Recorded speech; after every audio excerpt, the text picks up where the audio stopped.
তীব্র চুলকানি হয়, এটা একটা প্রধান লক্ষণ এবং সাধারণত এটা দেখা যায় যে ওদের একটা ক্যারেক্টারিস্টিক ফিচার থাকে, সাধারণত তীব্র চুলকানিটা রাতেই বেশি, রাতে খুব বেশি চুলকানি তৈরি হয়। এছাড়াও যেটা দেখা যায় যে চুলকানি আর স্ক্যাবিসের পেশেন্ট এরকমও হয়, এটার সাথে গুড়ি গুড়ি লাল লাল ফুসকুড়ি, ফুসকুড়ি বা অনেক সময় লাল লাল গোটা, ছোট ছোট গোটা বা প্যাপিউল বলে, এরকম আমাদের শরীরে বিভিন্ন জায়গায় আসতে পারে এবং এগুলো বিশেষ বিশেষ জায়গায় সাধারণত চলে আসে। বিশেষ গোটাগুলোর ভিতরে কি পানি থাকবে? হ্যাঁ, পানি থাকতেও পারে, কখনো থাকে, কখনো মানে বুলাস স্ক্যাবিস যে একটা টার্ম, তো এখানে পানি থাকতেও পারে, নাও থাকতে পারে।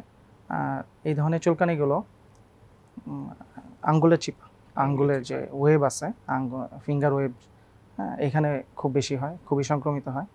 এছাড়াও আমাদের এই রিস্টেও প্রচুর সংক্রমিত হয়, আমাদের কনুইতে হয়, নিপেল হয়, আম্বিলিকাস নিপেলে হয়, আমাদের আম্বিলিকাসে হয়, এছাড়াও ছেলেদের ক্ষেত্রে জেনিটেলিয়াতে এরকম